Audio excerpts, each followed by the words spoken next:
COVID-19. Wait, what? Hey guys, Phoenix Wong here, and I have two special guests today with me. Jules LeBrash. Hello. And Emran Isaac. And today I actually have an important question to ask you. Can you explain to me, in your opinion, what German Expressionism is? What it is? Well, German Expressionism was a film movement in the 1920s after the First World War in Germany. It's a movement that really shaped the film industry today. We see lots of influences of it. It's an exaggeration of emotions, especially right after the World War. Lots of awkwardness and pain and trauma, and that was just put, all of that was just put into this, the films that they made and into an expression.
It's the opposite of Impressionism, because Impressionism is taking influence from what's around you and then creating that into art, and Expressionism is taking what's within you and expressing it into art and film. There's lots of contrast in them. There was no color back then in the film, so there's lots of contrast between light and dark. And there was lots of exploration of the abnormal or weird, such as madness, monsters, darker subject matter. Yes. I wanted to add on to your contrast comment. Could you please explain to me, if, say, back then they had color, Yes. would it change how German Expression is now? How it has affected? Yes, the influence on it. The influence of. I think it would be different with color a lot, because having no color is kind of a staple for German Expressionism. But I think it would still have a huge influence today, just the expressionistic way of it. It would still influence today's cinema, but I think it'd be a bit different. Thank you. And would you like to add anything, Imran? You can't say no. Okay, especially in certain movies where the main character doesn't talk much, the use of color is a good indicator on how they feel on the inside. So when you mean use of color, are you reflecting on the use of black and white, or more modern day with actual color? It could be literally anything. Black and white, it's harder to show what the character is feeling, so they have to kind of use physical movements to show how they're feeling, if they're happy, if they're sad or whatnot. But with the use of color, you could use a setting and paint it completely black to show they are depressed. But could you say that the more out movements, the more visible movements, are a better way to express German Expressionism? Compared to color? Yes. No, I don't. With color, I think you could say a lot more in terms of representation, for yellow's happy and whatnot from there, instead of certain movements where the audience can guess, compared to the color making you feel a certain way because the character feels that way. Interesting. I'd like to go back to you, Jules. Is there a film specifically that you could say represents German Expressionism the most? There were lots of films made in that period. I would say The Cabinet of Dr. Caligari was a huge one that influenced our cinema today a lot.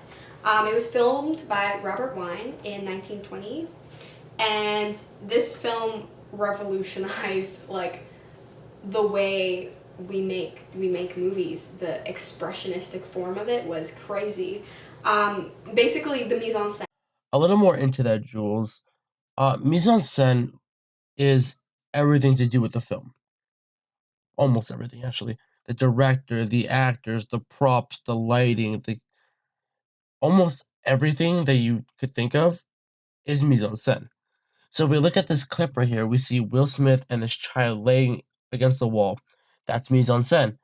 We see the box, we see the sink, the purse, the bag, the suitcase, the suit, even the door, the color of the scene is all mise en scène. And basically, mise en scène helps us to understand the purpose of everything within the film or within the scene. Anyways, back to you, Jules. And the use of mise en scène in this film is what was like completely different and new. It was used to express the characters' emotions and what was happening inside their head. The world of Dr. Caligari's like world is crazy. It's distorted. It's not normal. There's like wacky stuff going on, and it's used like that because we're in an insane person's mind, and it's an expression of what's happening inside of him, and as an audience we're seeing that and we're like immersed in that, and that was new. That was a completely new thing. And it's very expressionistic, and that was huge. Also, the actors' appearances, like the exaggerated makeup, and the actors' movements and silhouettes, such as Cesar's, like his craziness, very expressionistic. Like that's not something we have in the real world. It's something completely different and weird. And there was so much pain in that movie as well, like the suffering of that movie, and that was from the First World War, that suffering, that darkness. There's a certain frame within the cabinet of Dr. Caligari where we see stairs and even like the houses, like there's no like right angle. They're all like obscure, non-distinct shapes. So like, is that a way we could express German expressionism? Well, that's just because in the real world we have right angles all the time. Like that's a normal thing, and having no right angles in a film at all and distorting it and putting weird angles in places that they're not supposed to be is a way to show the main character's craziness and his point of view of the world. We're seeing from his point of view. We're seeing within him. Okay. Yes. Thank you, Jules. Emma and Isaac, is there a modern day film that you could say has a good influence on German Expressionism? Or from German Expressionism, sorry. Edward Scissorhands is a great example of German Expressionism. Interesting. Could you explain more into that? You can't say no also. Okay. So, due to Edward not talking much, you have to kind of take from the setting what you can about how he feels. So, everything from his house to his garden, his house is completely empty, and it's completely like black and barren. It kind of gives you a good idea how much pain he is in, how empty he feels inside, how he just has trouble expressing emotion, so it's projected onto his house, into the real world. His garden is a good example of what he wants but can't have.